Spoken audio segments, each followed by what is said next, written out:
automatically sort your expenses and file your self-assessment. That's how you business differently. Intuit QuickBooks.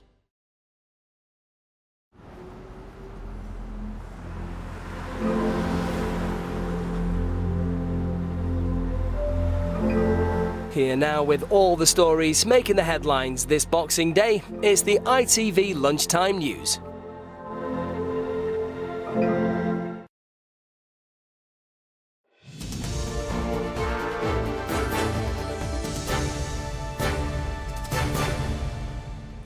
Good afternoon. Ceremonies are being held across Asia to mark 20 years since the Boxing Day tsunami.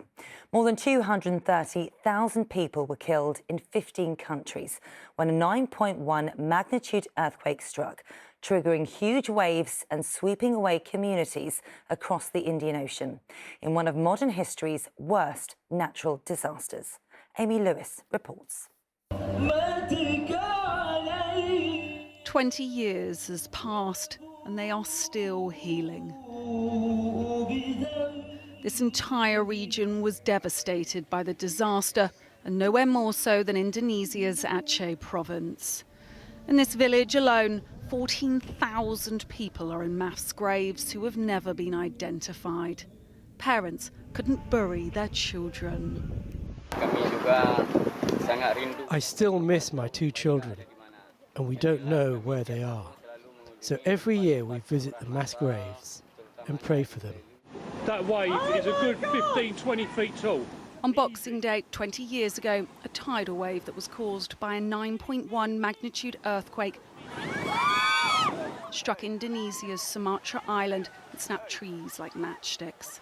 The deadliest tsunami in history killed more than 230,000 people across more than a dozen countries. Today, in Sri Lanka, they returned to a spot where a train was washed away along with its 2,000 passengers. In Thailand, the waves wiped out entire families. This mother lost her daughter. She says, "I am very angry. I can't even put my foot into the water. I only come here for my daughter. I still hear her voice in my ears that she's calling for me." In India today, they are embracing the water. Here, like elsewhere, they've had to rebuild their nation, but many families will never recover. Amy Lewis, ITV News. And the ITV News team have been reflecting on their experiences of reporting on the tragedy. You can watch Boxing Day Tsunami 20 years on. It's available on our streaming service, ITVX. A woman is being questioned by police after a man was found dead at a home in Staffordshire on Christmas Day. A man in his 30s died in the village of Norton Keynes in the early hours of yesterday morning.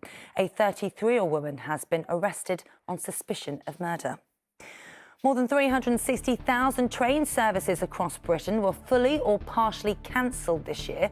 The figure showed reliability was at a joint record low, which is being blamed on staff shortages across the network. And campaigners have welcomed a decision to scrap a deadline for registering footpaths. The last government had set 2031 as the target for registering all rights of way. It led to fears that some footpaths could be lost if they weren't officially registered. Shoppers are predicted to spend over £4.6 billion in the Boxing Day sales, with the majority of purchases made online. Well, some major retailers, including Next and John Lewis, aren't opening their stores today. Alex Isat has more. Boxing Day is synonymous with a Boxing Day sale. For years, people have been queuing outside shops to get in to get that bargain. But for the past few years at least, shops have been closing on Boxing Day as people are taking to get their bargains online. Footfall is definitely less than it has been, although one expert tells us it's on the rise again. I mean, look, online retail has its place, but it's pretty clear that there's nothing better than actually being here in the West End on a day like today. Retailers have had to be more competitive with what they're offering people in recent years. And it's not just straight retail anymore, it's leisure spend as well. As the cost of living crisis hits many and inflation is making our goods more expensive, it's likely that people are going to be making their way out into the shops for next Boxing Day. Alex Isaac reporting there.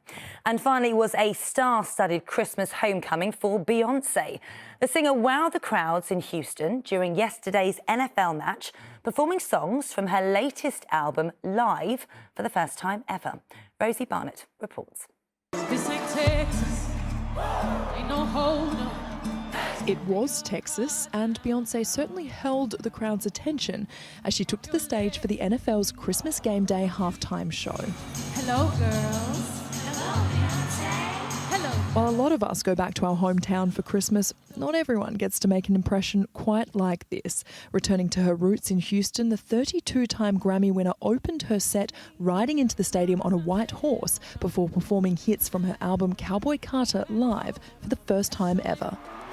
I'm so honored to be in Texas right now. There was, of course, some football played too. This year's Super Bowl winners, the Kansas City Chiefs, went up against the Pittsburgh Steelers, while the Baltimore Ravens took on the Houston Texans. The festive face-offs were live-streamed on Netflix for the first time, but even the streaming giant conceded the games may have been overshadowed, dubbing the event Beyonce Bowl. The superstar invited along some other famous faces, including a duet with rapper Post Malone. And it wouldn't be a ho-ho-ho-down without the Queen of Christmas herself. It was a family affair too, Beyonce bringing her daughter Blue Ivy on stage. But no sign of her husband Jay-Z just weeks after he was accused of rape, a claim he strenuously denies. Despite his lawsuit, however, Beyonce is still slated to go on a world tour next year. While the details of that remain under wraps for now, if this sneak peek is anything to go by, no doubt fans will stick around.